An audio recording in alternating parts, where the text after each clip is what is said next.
प्रभु की स्तुति हो, प्रभु का धन्यवाद हो आज के इस दिन और समय के लिए। शालोम। तो आइए हम वचन ध्यान में आगे बढ़ते हैं। आज के दिन में आत्मिक दुनिया और ये जो भौतिक दुनिया है इस विषय में कंपैरिजन करके कुछ बातें बताना चाह रहा हूँ। जैसे हम भौतिक दुनिया के ओर में हैं तो पहले हम फिर भौतिक दुनिया को समझते हुए आत्मिक दुनिया को समझेंगे। पर रियल में देखा जाए तो आत्मिक दुनिया पहले है, भौतिक दुनिया बाद में है। बाइबल में भी देखा जाए परमेश्वर ने आकाश और पृथ्वी को बनाया, आकाश को पहले बनाया और बाद में पृथ्वी को बनाया। तो ऐसे समय में वो पहले है, बाद में भौतिक चीजें हैं, भौतिक दुनिया है। और वैसे ही सारा क्रम वैसे ही है। और जो आखिरी में भौतिक दुनिया है इसी से फिर रिवर्स फिर आत्मिक दुनिया तक सृष्टि जाएगी। और ये जो भौतिक दुनिया है, भौतिक दुनिया के मार्ग से ही खुला नरक। तो परमेश्वर ने क्या किया, भौतिक दुनिया के मार्ग से ही बनाया स्वर्ग। जब हम स्वर्गीय राज्य कहते हैं तो ये भौतिक दुनिया से होकर ही गुजरा है। स्वर्गीय राज्य का जिक्र अगर देखा जाए तो हमारे प्रभु यीशु मसीह के बिना, उसके देह में जो आए, क्रूस पर बलिदान होकर जी उठे, उसके बिना स्वर्ग के राज्य कल्पना नहीं कर सकते। क्योंकि जो बातें मुझे समझ में आती है उसी के आधार पर मैं कहता हूँ, स्वर्ग का मतलब शांति से भी है। और शांति उनको जरूरत नहीं है जिनको कोई कभी कष्ट नहीं हुआ, कभी कोई दुख नहीं हुआ। और जो पहले कष्टों को झेले, दुखों को झेले, उन्हें शांति की आवश्यकता है। तो हम मनुष्य ही हैं जो कष्टों को झेले। और सबसे पहला मनुष्य को लुढ़कना तो पाप के द्वारा हुआ और वहीं से मनुष्य को फॉलिंग शुरू हुआ और लुढ़कते लुढ़कते लुढ़कते नीचे पाताल। फिर उसके बाद आखिरी में जो तलछट है, जिसके विषय में बाइबल लिखा है धोलोक, जिसको इंग्लिश में कहते हैं बॉटमलेस पिट, वो है आखिरी में। तो कहने का मतलब है कि उसमें एक बार गिर जाए कोई, बॉटम नहीं होने का कितना नीचे चले जाता है, अनंत में चले जाता है। जब कहते हैं कि कोई चीज अगर पृथ्वी से बाहर चले जाए और तो अंतरिक्ष में वो खो जाता है, वो अनंत में खो जाता है, फिर उसको ढूंढना लगभग नामुमकिन हो जाता है। तो बॉटमलेस पिट बोलने से वो भी ऐसे ही है। बॉटमलेस पिट में गिर जाने से फिर उसके बाद अंतरिक्ष में वो चला जाता है और उसके बाद वो फिर मिलना मुश्किल है। अब अंतरिक्ष इसलिए बोल रहा हूँ, वो पिट भी जो है वो भौतिक नहीं है, इसलिए उसको अंतरिक्ष भी गिना जा सकता है। तो ऐसे समय में उसका जो भाग जो है वो शैतान और उसके दूत हुए हैं। परमेश्वर ने उन्हें उनके लिए वैसा ठहरा दिया। और ये जो पाताल की जब बात आती है, जो मुझे स्पिरिचुअली जो क्लियर हुआ वो ये है कि मनुष्य जब पाप में गिरा उसके बाद पाताल बना। जब लूसीफर स्वर्ग से गिरा तो उससे जुड़कर नरक बना। तो हर एक व्यक्ति के पीछे उसका पाताल होता है, तो हर एक स्वर्ग के दूत के पीछे उसका नरक होता है। जैसे एक मनुष्य का परछाई होता है, सेम वो वैसे ही होता है। नरक नाम की कोई जगह नहीं है, पाताल नाम की विशेष कोई जगह नहीं है। लूसीफर जब गिरा, उसका गिरी हुई स्थिति की जो प्रभाव है वही है नरक। वैसे ही जब और स्वर्गदूत गिरे तो उनकी से जुड़कर ही वो नरक उनका बना। तो गिरी हुई स्थिति का वो एक क्रिएशन है, वो एक सामर्थ है नरक। तो नरक जो है शैतान से जुड़ा हुआ है। अब इसको ऐसे समझ लो, एक शिप का कीड़ा जो होता है, वो कीड़ा रास्ते में चलता रहता है और जब उसे खतरा महसूस होता है ना, उस शिप के अंदर दुबक के अंदर चले जाता है। मैं खुद देखा हूँ, जब बारिश के दिनों में सड़क पार करते रहता है और भी बहुत धीरे धीरे खसक जाता रहता है। अब कोई नजीक जाकर टच कर दे उसे तो एकदम से फोल्ड होकर अंदर चले जाता है और बाहर से देखने से पूरा शिप जैसा ही लगता है, शंख जैसा आकार का। मैंने खुद देखा है। और जब फिर वो बाहर निकलता हो, फिर वो जैसे केचुए जैसे रेंगते हुए जाता है, तो उसका जो शंख जैसा रहता है उसके सिर पर रहता है, पीठ पर रहता है, पीठ पर ढोते हुए जाता है। सेम वैसे ही समझ लो, शैतान के साथ नरक ऐसे जुड़ा हुआ है, शैतान के दूतों के साथ नरक ऐसे जुड़ा हुआ है। जब वो सब एक साथ जुड़ जाते हैं, उनका नरक उतना बड़ा हो जाता है। इसको अगर हम ऐसे समझें कि परमेश्वर ने शिप के कीड़े को बनाया, वो बाहर अभी चल रहा है, शिप के कीड़े की पीठ पर शिप है। एक्चुअली शिप होने से दूसरा दो खुलता है, मुंह खुलता है, और शंख बोलने से खोल रहता है। तो मैं शंख की बात कर रहा हूँ, शिप नहीं हो, शंख है। तो परमेश्वर ने शंख के कीड़े को बनाया और उसकी पीठ में शंख है। तो अब वो बाहर है। अब ऐसे समझ लो, परमेश्वर कहता है कि मैं उसे अंदर डाल दूंगा। किसके अंदर डाल दूंगा? उस शंख के अंदर डाल दूंगा। तो वैसे ही शैतान से नरक जुड़ा हुआ है। परमेश्वर बोलता है शैतान जहां जा रहा है नरक को साथ लेके जा रहा है। अब परमेश्वर बोलता है उसके नरक के अंदर मैं उसे डाल दूंगा। अब वो बाहर नहीं निकल सकता, सदा सदा उसके अंदर रहेगा। जैसे शंख के कीड़े को अब अंदर डाल दूंगा, फिर वो कभी बाहर नहीं निकलेगा, वो अंदर ही कैद होकर रह जाएगा। वैसा मैं एग्जाम्पल से समझा रहा हूँ। तो जितने जो स्वर्गदूत गिरे उन्हीं के साथ ही उनका नरक जुड़ा हुआ है। नरक शब्द का मीनिंग ये है परमेश्वर से सदा सदा के लिए दूर, एक ऐसी दशा जिसके लिए माफी नहीं है, तो वो नरक है। तो जब ये शैतान उसके दूत एक साथ जुड़ जाए, अपने सारे नरक को एक कर ले, इकट्ठा करे, तो बहुत बड़ा आकार बनता है उसका, जिसका मनुष्य कल्पना नहीं कर सकते। तो अब रही बात मनुष्य की। जब मनुष्य पाप में गिरा तो उनसे जुड़कर पाताल बना। पाताल कहाँ है बोलने से, मनुष्य से जुड़कर ही है पाताल, और वो निचला दिशा दिखाता है। जैसे मनुष्य का एक छाया जो उससे जुड़कर ही रहता है, छाया कभी भी छाया को देखोगे, छाया कहीं भी पड़ेगा उस व्यक्ति से जुड़ा हुआ ही रहेगा, पैर की तरफ से जमीन से जुड़ा हुआ दिखेगा जहां पर भी रोशनी पड़ेगी। तो वैसे ही पाताल जो होता है पैर की तरफ से नीचे तरफ जुड़ा ही रहता है। हर एक मनुष्य का पाताल उससे पैरों की तरफ से जुड़ा रहता है, और जब मनुष्य मर जाता है तो उसका आत्मा उसी पाताल में चले जाता है। जैसे मैंने अभी शंख के कीड़े का एग्जाम्पल दिया, तो उसके अंदर वो चले जाता है, और वो जो पाताल है नीचे होने जाने के कारण वो शैतान के नरक से जुड़ जाता है। किसी न किसी रीति से वो शैतान से ही इंसान जुड़ा रहता है। आदम पाप करके शैतान से जुड़ गया था, और मनुष्य भी जब से इस धरती पैदा होता है उसके बाद कुछ न कुछ जाने जाने में गलती करके शैतान से ही कनेक्ट रहता है। तो मनुष्य का पाताल शैतान के नरक से जुड़ जाता है, और मनुष्य को जो पाताल के साथ मनुष्य जाके नरक में गिरता है, तो मतलब शैतान में समा जाता है, शैतान के आत्मा में समा जाता है। मनुष्य का आत्मा शैतान के आत्मा समा जाता है, और मनुष्य का जो पाताल है वो शैतान के नरक में समा जाता है। अगर प्रकाशित वाक्य में देखोगे, आखिरी में पाताल को और मृत्यु को भी नरक में डाल दिया गया, ये शब्द वहां पर है, तो इसे समझो। तो ठीक है, मैं अब इतना बता दिया कि मनुष्य से क्या जुड़ा हुआ है। अब आते हैं, तो सबसे पहले मैं स्वर्ग को समझाने के लिए इस नरक और पाताल को समझाया। अब स्वर्ग नहीं है, स्वर्ग को समझो, स्वर्ग मतलब शांति से है। परमेश्वर का राज्य को और स्वर्ग के राज्य को हम अलग स्थिति से समझ सकते हैं। परमेश्वर का राज्य मतलब है कि परमेश्वर की प्रभुता, परमेश्वर की प्रभुता, यहोवा करके शब्द उत्पत्ति पुस्तक 2 अध्याय से ही है।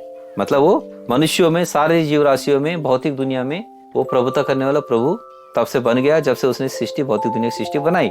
पहले ही, और अदृश्य जो दुनिया है वो परमेश्वर के सामर्थ्य के कंट्रोल में ही है। सूरज चांद तारे जो दिखते हैं वो अपने आप से उसी परिधि में घूमते हैं जिस परिधि में परमेश्वर ने सेट किया। तो मनुष्य की दुनिया में वो यहोवा प्रभु परमेश्वर के रूप में वो तब से है जब से उसने मनुष्य को बनाया, जीव राशि को बनाया। वो प्रभु है, वो प्रभु परमेश्वर है। तो ये प्रभु परमेश्वर का राज्य, मतलब परमेश्वर का राज्य। पर अब यहाँ स्वर्ग की बात नहीं आई है। तो जो स्वर्ग जो है ना, ये उन्हीं के लिए जरूरत है जिनको दुखों और तकलीफों, कष्टों से गुजरे भी अनुभव हो। मैं इसको अगर थोड़ा सा उदाहरण देकर समझाना चाहूँ, जब क्लाइमेट में गर्मी बढ़ी तो मनुष्यों ने पहले कूलर की, फिर उसके बाद एसी की खोज की, और एसी की जो हवा है वो बाहर के गर्मी को और ज्यादा एहसास कराता है जब एसी में इंसान रहकर बाहर जाता है तो। पर एसी में जब रहता है तो उसको एक अलग ही फील कराता है, कंफर्टेबल तो फील कराता है। अब ऐसा समझ लो, यही एसी है स्वर्ग। तो एक व्यक्ति जब स्वर्ग का स्वाद चखता है तो नरक उसको अलग से समझ में आता है, नरक की पहचान अलग से हो जाती है। जैसे एसी के रूम में रहने वाला व्यक्ति बाहर के क्लाइमेट को अलग से पहचानता है। जैसे एसी कमरे से बाहर निकलता है तो बाहर के एकदम उस जो गर्मी होती है एक अलग से बॉडी में टच होता है, अलग से फील होता है, अलग से उसको समझ पाता है। तो स्वर्ग भी ऐसे ही है। स्वर्ग में जब एक इंसान आता है, स्वर्ग में जब समय बिताता है, फिर उसके बाद तो नरक उसको अलग से समझ में आता है। इसीलिए कोई व्यक्ति स्वर्ग को पा लेता है तो फिर नरक को पहचानने के कारण नरक से बचने का ही प्रयास करता है। और ये लोग कौन लोग है बोलने से, ये प्रभु यीशु मसीह के नाम में नए जन्म पाकर उद्धार की ओर अग्रसर लोग, जो उद्धार के स्वाद चखे हुए लोग और जो उद्धार पाए हुए लोग। एक व्यक्ति जो सारे प्रॉब्लम से छूटकर वो एकदम रिलैक्स महसूस करता है आत्मा में, यही दशा उद्धार की दशा, जिसका डेफिनेशन प्रकाशित वाक्य के 21 अध्याय में लिखा हुआ है। वो आंखों के सारे आंसू को पोंछ डालेगा, शोक नहीं होगा, कोई दुख नहीं होगा, मृत्यु नहीं होगी, और यहाँ तक कि आंखों के हर आंसू को पोंछ चुका होगा। तो कहने का मतलब ये है, ये लोग जो लोग मृत्यु के वजह से छूट गए, प्रभु यीशु मसीह मृत्यु के पार कर जिंदगी जी रहे हैं यूहन्ना 5:24 के अनुसार, और जिनकी जिंदगी के सारे शोक समाप्त हो गए, शोकित होने वाला कोई चीज नहीं है। अब शोक समाप्त होने के एक से अधिक तरीके हैं जो प्रभु परमेश्वर इस्तेमाल करता है। एक, शोकित होने वाले सारा प्रॉब्लम को दूर करता है। दूसरा, उस शोक पर जय दे देता है। अब शोक दब जाता है, शोक उसका एहसास नहीं होता, पर उसकी जगह शांति ले लेता है। प्रभु चरणों में बैठकर जब प्रार्थना में समय बिताते हैं तो शांति से एक व्यक्ति भर जाता है। तो ऑल टोटली परमेश्वर जो इस तरीके का इस्तेमाल करें, उसको सारे शोकों से छुड़ाता है, और आंसू बहाने का कोई चीज नहीं रहता उसकी जिंदगी में, बिल्कुल शांति पा लेता है। ये दशा है उद्धार पाए हुए दशा। तो उद्धार किसे कहते हैं बोलने से, इसका डेफिनेशन यही है। और ये उद्धार जो है हम मिट्टी के शरीर में रहकर भी पा सकते हैं। यद्यपि छुटकारा जो होता है वो सारी चीजों से छूटने की बात आती है तो मिट्टी के देह आखिरी में बच जाता है। इसके कारण होने वाली दिक्कतें हमको तो रहती हैं। जैसे हम इंसान कभी बीमार पड़ या चंगाई के लिए प्रयास करना पड़ेगा। भोजन खाने में देरी हो गई तो भूख लगेगा, नींद कमी है तो उसका थकान महसूस होगी।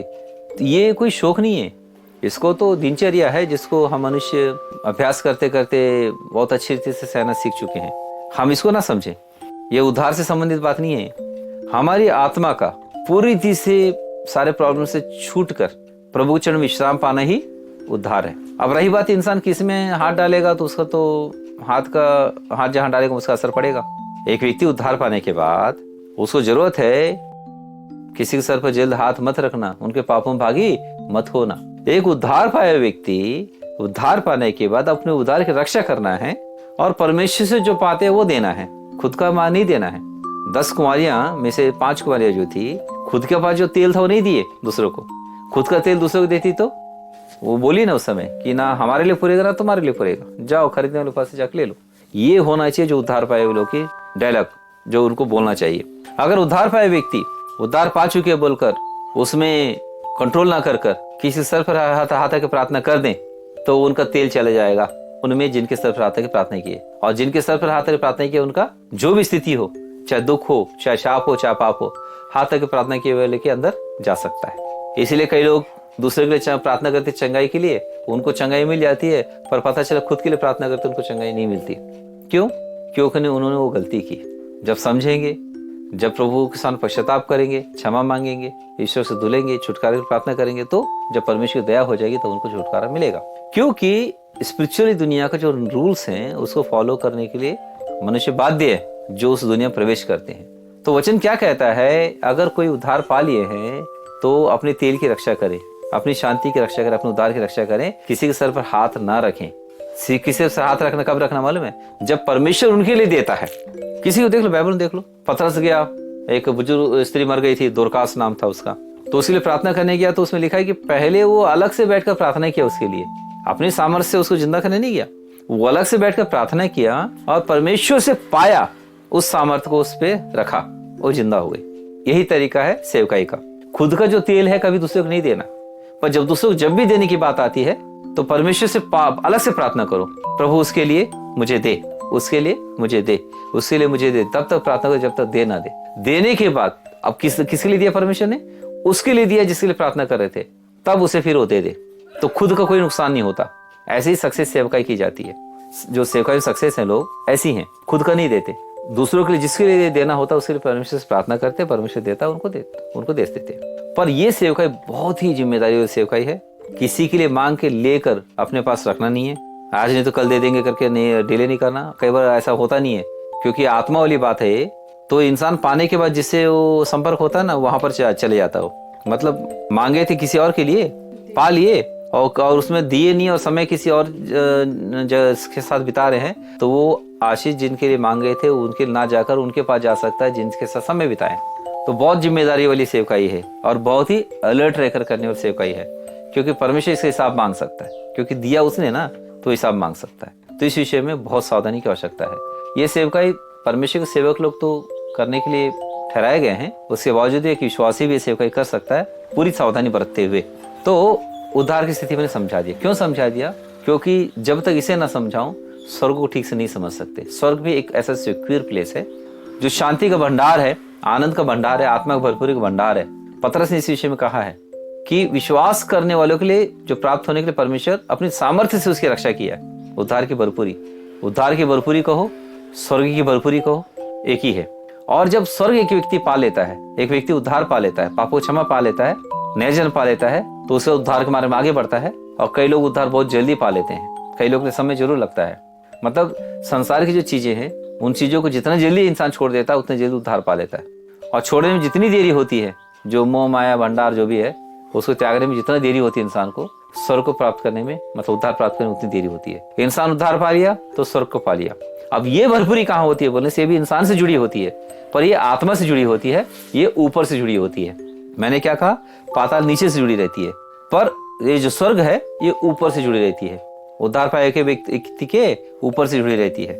और एक व्यक्ति उद्धार पाने के बाद तब से इसका अनुभव करता रहता है, ये ऊपर से जुड़ा रहता है। इसलिए मरने के बाद कहाँ जाता है इसका आत्मा? ऊपर जाता है। कहाँ जाता है? अपने ही स्वर्ग में जाता है। प्रभु यीशु मसीह के उस भाषा को समझो मेरे परमेश्वर तुम्हारे परमेश्वर, मेरे पिता तुम्हारे पिता के पास मैं जाता हूँ। अलग अलग क्यों कहा उसने? तो जब तक हम इन बातों को नहीं समझेंगे, आत्मिक दुनिया की बातों को नहीं समझ सकते। तो प्रभु यीशु मसीह का जो स्वर्ग है उसकी आत्मा में है। तो हमारा स्वर्ग जो है ना हमारी आत्मा में ही होगा। हमारे अंदर हमारे आत्मा में वो स्वर्ग को परमेश्वर क्रिएट करता है। ये बात किसी को ठोकर लग सकती है जो विश्वास में कमजोर हो या आत्मिक दुनिया की बातों को ठीक से नहीं समझते हो या समझना नहीं चाहते हो, उनको ठोकर लग सकती है। पर मैं जो कह रहा हूँ सच है। तो जब उद्धार पा लेते हैं तो हमारी आत्मा से स्वर्ग जुड़ जाता है। या कहो जैसे इंसान ने पाप किया तो नीचे पाताल बना, वैसे ही इंसान जब पापों की क्षमा प्राप्त करके पवित्र आत्मा पा लेता है तो ऊपर स्वर्ग बन जाता है उनके लिए। और व्यक्ति के जब शरीर के दिन समाप्त होने के बाद उसका आत्मा उसी स्वर्ग में जाता है जो उससे स्वर्ग जुड़ा हुआ है। और प्रभु यीशु मसीह का स्वर्ग कहाँ है? प्रभु यीशु मसीह की आत्मा में। तो फिर हमारे लिए स्वर्ग कहाँ होगा? हमारी आत्मा में होगा। तो जब प्रभु यीशु मसीह का स्वर्ग हम सब का स्वर्ग मिल जाता है एक साथ में, बहुत बड़ा आकार का स्वर्ग बनता है। सेम सिस्टम है। शैतान और उसके दूत सबके पास नरक है, उन सब एक जगह मिल जाए तो सबका नरक मिलकर एक बहुत बड़ा नरक बन जाता है। मान लो सबके एक टेंट है। इसको और मैं बहुत ही रीति समझाऊं, कहीं गए हैं जंगल के सफारी में घूमने और सब अपना अपना टेंट लेके गए हैं। सब अलग अलग टेंट रखे तो छोटा छोटा एक कमरा बना। सबों ने क्या किया? हम बोलते हैं कि सबका टेंट मिला के एक बड़ा टेंट बनाते हैं। सब ने अपना अपना टेंट को जोड़ के सील के क्या कर दिया? बहुत बड़ा टेंट बना दिए, सबके सब उसके अंदर में। सेम ऐसे ही है। तो शैतान का और दूतियों का सबका नरक मिला के वो लोग उस नरक के अंदर रह सकते हैं। तो प्रभु यीशु मसीह का स्वर्ग और जितने उद्धार पाए लोगों का जो स्वर्ग है, सबका स्वर्ग मिला के वो स्वर्ग के अंदर उन लोग रहेंगे। हम सब वैसे ही स्वर्ग में रहेंगे। तो यह है सच्चाई। अब भाई बात आई समझ में, स्वर्ग कहाँ पर है? तो अब रही बात है कि जब हम मनुष्य में स्वर्ग बन रहा है, मनुष्य की आत्मा में, तो इसी पद्धति से और लोग क्यों नहीं बना सकते? तो हर चीज के लिए कुछ चीजें की जरूरत होती है। स्वर्ग के लिए जो परमेश्वर ने जरूरत की चीज जो ठहराई है वो है पवित्र आत्मा, सबसे मेन, और नीचे का जमीन वचन। और ये दोनों तब तक प्राप्त नहीं होंगे कि व्यक्ति को जब तक शुद्ध ना हो जाए यीशु रक्त से। तो यीशु का रक्त, प्रभु यीशु मसीह का नाम, ये कंपल्सरी 100% जरूरी है। इसीलिए कोई साधारण व्यक्ति इस स्वर्ग की क्रिएशन नहीं कर सकता, क्योंकि वो पापों की क्षमा ही नहीं प्राप्त कर सकता। तो फिर वो किस रीति से स्वर्ग का क्रिएशन करेगा? वो नहीं कर सकता। और उसकी आत्मा पाताल से निकलेगी ही नहीं। अगर पापों की क्षमा नहीं मिली तो उसके पाताल से उसकी आत्मा निकलेगी नहीं। तो इसीलिए पाताल से जब उसकी आत्मा निकलेगी नहीं, फिर स्वर्ग कैसे क्रिएशन होगा? नहीं होगा। तो अब आते हैं इसके डिटेल में। अब स्वर्ग समझ गए, स्वर्ग अलग से है। अब ये भी समझ गए कि पाताल है। तो अब इसको समझने के लिए जब स्वर्ग की बात कहेंगे तो स्वर्ग लोक है, इसे कहते हैं। नरक जो दूतों से जुड़ी हुई है, स्वर्ग परमेश्वर से जुड़ी हुई है और परमेश्वर स्वर्गदूत से भी जुड़ी हुई है। और जब पाताल मनुष्य के पाप से जुड़ी हुई है तो स्वर्गलोक जो है मनुष्य के उद्धार से जुड़ी हुई है। प्रभु यीशु मसीह ने कहा साथ में जो डाकू था, आज ही तू मेरे साथ स्वर्गलोक में होगा। तो अब ये दो दुनिया समझ में आ गई।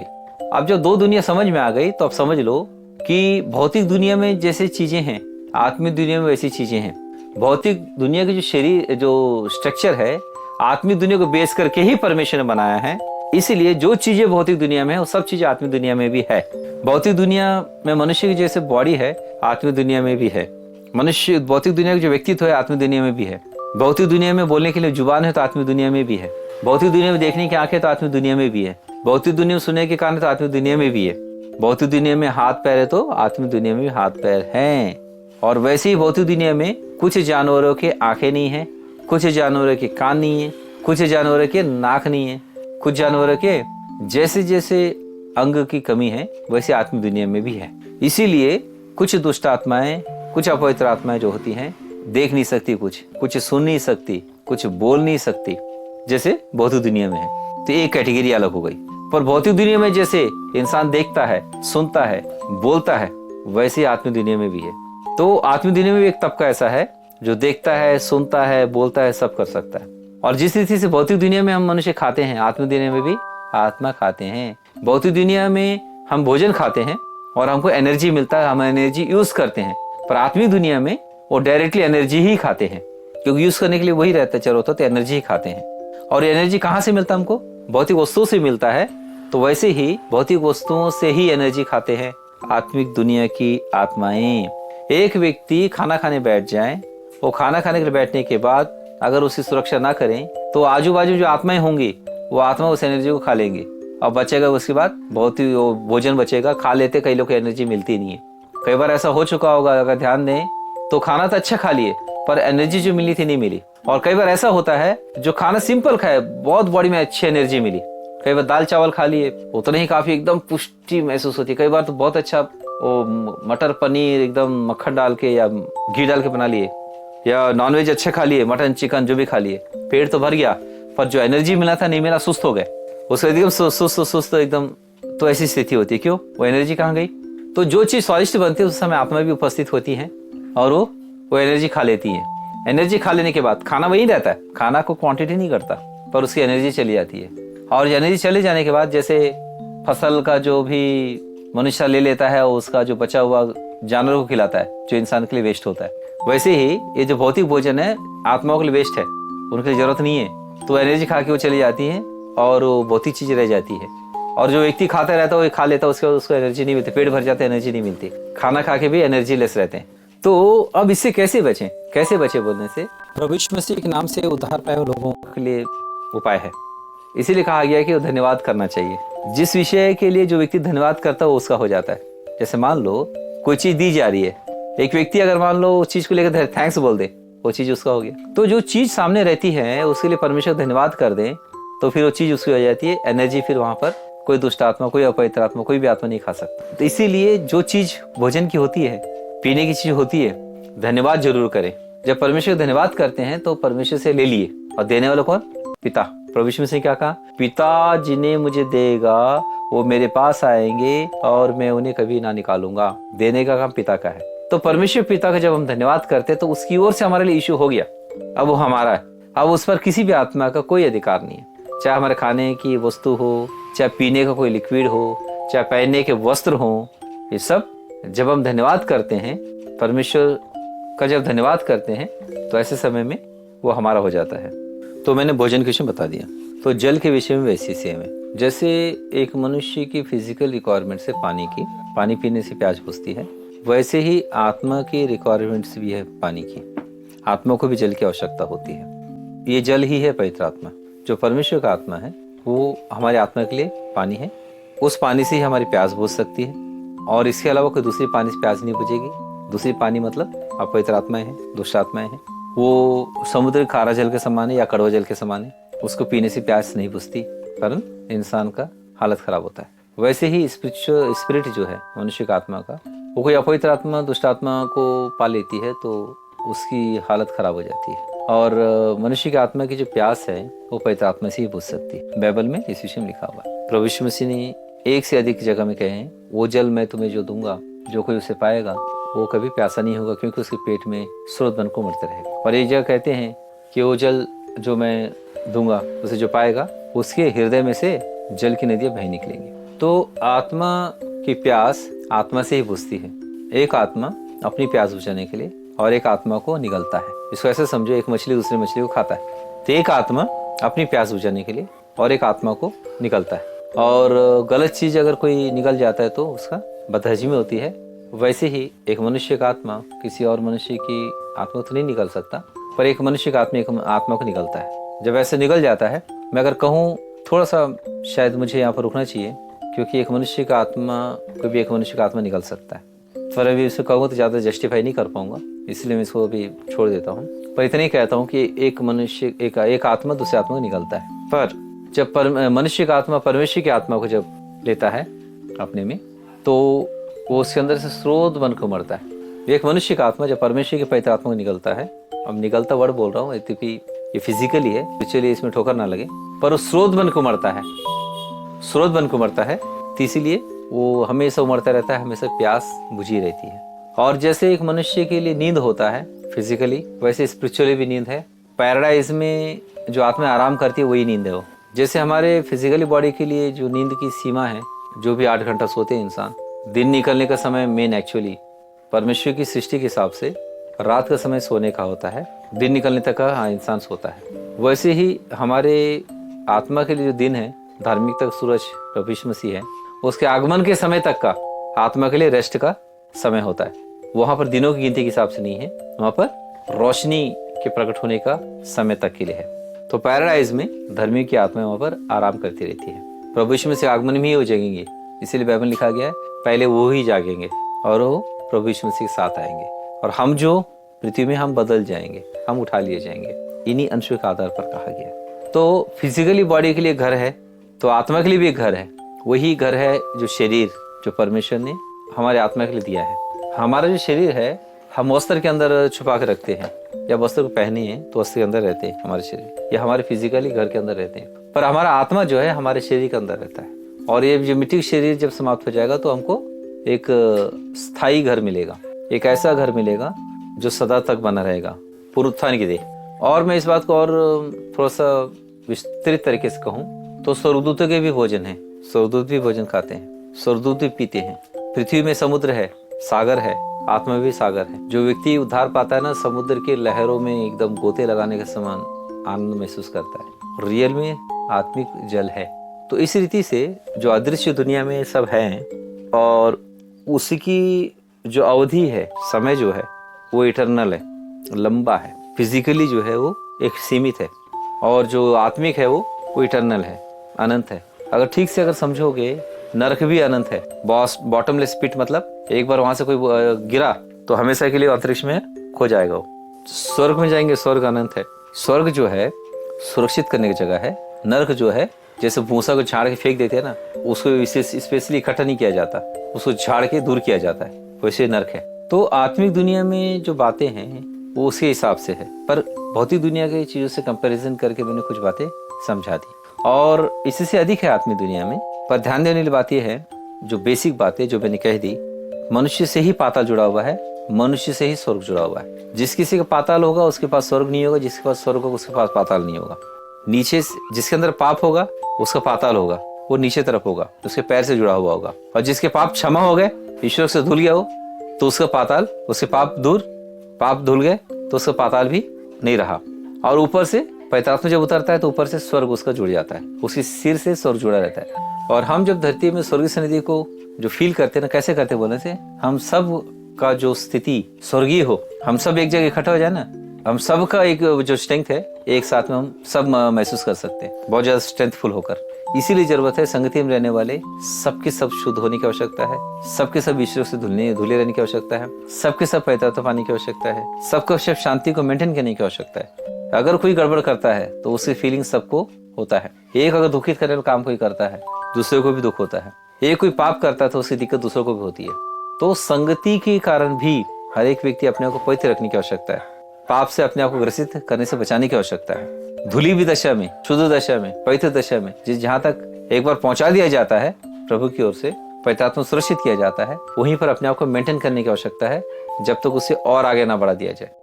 यदि आप लोगों ने संदेश द्वारा कुछ नया सीखा है तो आप लोग इस संदेश को लाइक कर सकते हैं, और अपने परिजनों को जिनके लिए ये ज़रूरत है, ये संदेश आप लोगों को लगता है, उन्हें आप शेयर भी कर सकते हैं। और अदृश्य दुनिया के विषय में, जो आत्मिक दुनिया है, उस विषय में कुछ भी आप जानना चाहते हैं, कोई प्रश्न आप लोगों के पास हो तो आप कमेंट करके पूछ सकते हैं, और कमेंट करके कुछ सलाह यदि आप देना चाहते हैं वो सलाह भी आप दे सकते हैं। मैंने जो आप लोगों को आत्मिक दुनिया के विषय में बताया कि मनुष्य जो उद्धार पा लेते हैं उनका आत्मा स्वर्गलोक होता है, और जो उद्धार नहीं पाते उनकी आत्मा पाताल में होता है करके, ये कल्पना के आधार पर नहीं है। एक व्यक्ति मुझसे मिला जो अपने बेटे का इलाज कराने के अस्पताल आया हुआ था, और वो जादू टोना तंत्र मंत्र करने वाला था। तो जादू टोना तंत्र मंत्र जो दूसरों के लिए करता था, उसका रिवर्स इफेक्ट उसके खुद के बेटे पर पड़ गया, और उसने जब उसे हटाने का प्रयास किया तो उसे नहीं हो पाया, तो अपने बेटे का इलाज कराने के लिए अस्पताल आया। उस समय मैं उसे सुसमाचार सुनाया, तो उस समय वो कहता है कि मेरे बच्चे का पहले इलाज करा लूँ, अभी मैं इसे अपना नहीं सकता क्योंकि मेरा आत्मा अभी पाताल में है, तो मैं वहाँ से जब बाहर निकलूँगा तब मैं बाइबल को फॉलो करूँगा। ध्यान दीजिए इस शब्द को, उसने खुद अंगीकार किया कि उसका आत्मा पाताल में है, शरीर तो भूमि पर था, आत्मा पाताल में है। मतलब जादू टोना तंत्र मंत्र करने वाले की आत्मा कहाँ होती है? पाताल में। और उसे फॉलो करने वाले की आत्मा पाताल में। पाप से भरे हुए व्यक्ति की आत्मा कहाँ रहेंगी? पाताल में। इस वचन पर ध्यान दीजिए, भजन संहिता 69वां अध्याय 15 वचन, मैं धारा में डूब न जाऊं और ना मैं गहरे जल में डूब मरूं, और ना पाताल का मुंह मेरे ऊपर बंद हो।